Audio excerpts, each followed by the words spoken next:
Whether you like him or not, Trump has done something great for political discourse. He's killed political speak, which is a way of communicating where politicians avoid answering questions directly by giving long-drawn responses that don't really address the issue. They focus on optics rather than substance by saying whatever makes them look good rather than what's true. They say whatever people want to hear rather than what they truly believe in order to appeal to the broadest audience.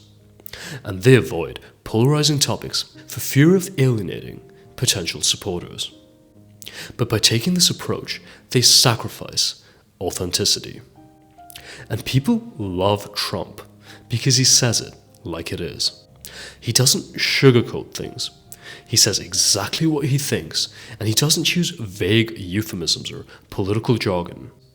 He's the type of person who would be completely straightforward and say, America is going to war, while other politicians might say something like, America is taking decisive action to ensure national security.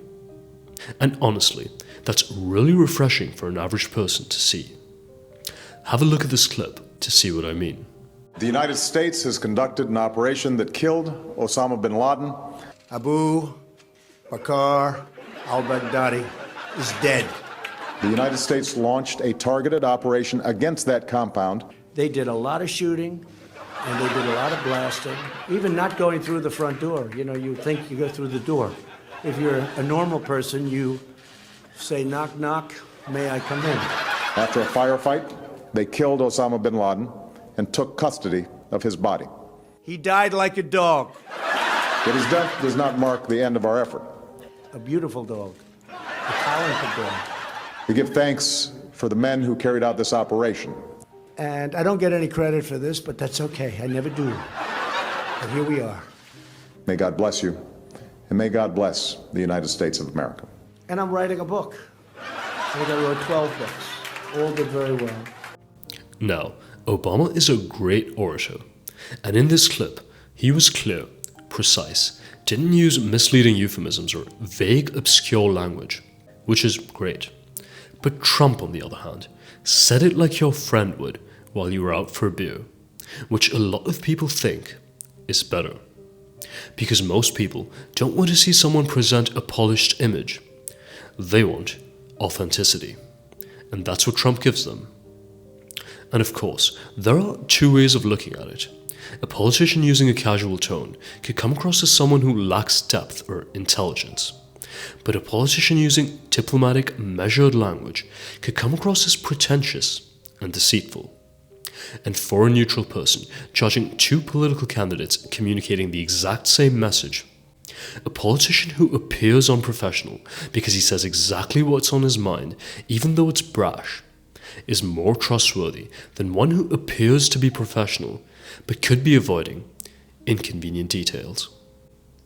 And there's something that's annoyed people for really long, which is that interviewers and journalists are almost never good at calling out political speak and pressing politicians to answer questions that they're trying to avoid. Have a look at this clip to see what I mean.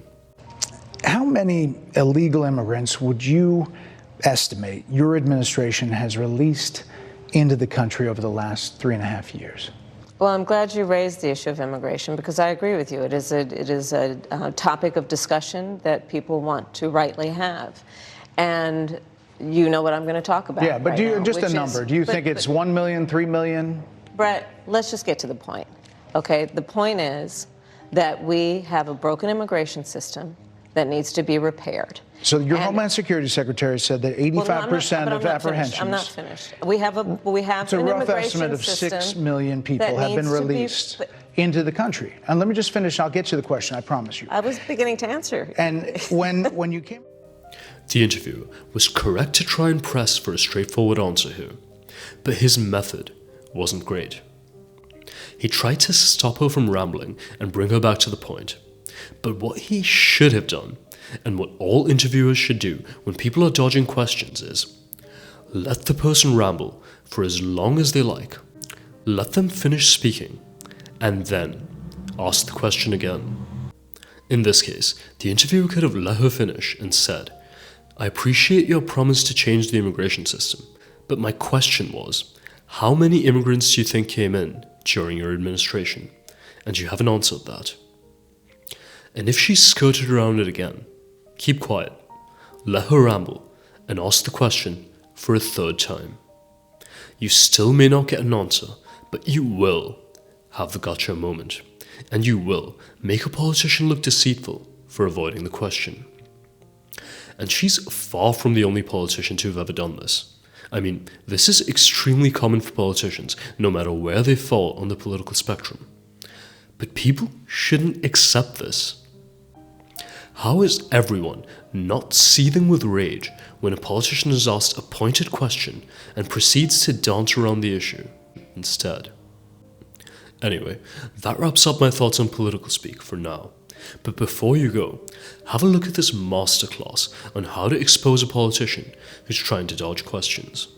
The question is not if he is happy or satisfied or feeling good about meeting the Ethics Commissioner. Has the Prime Minister met with the Ethics Commissioner?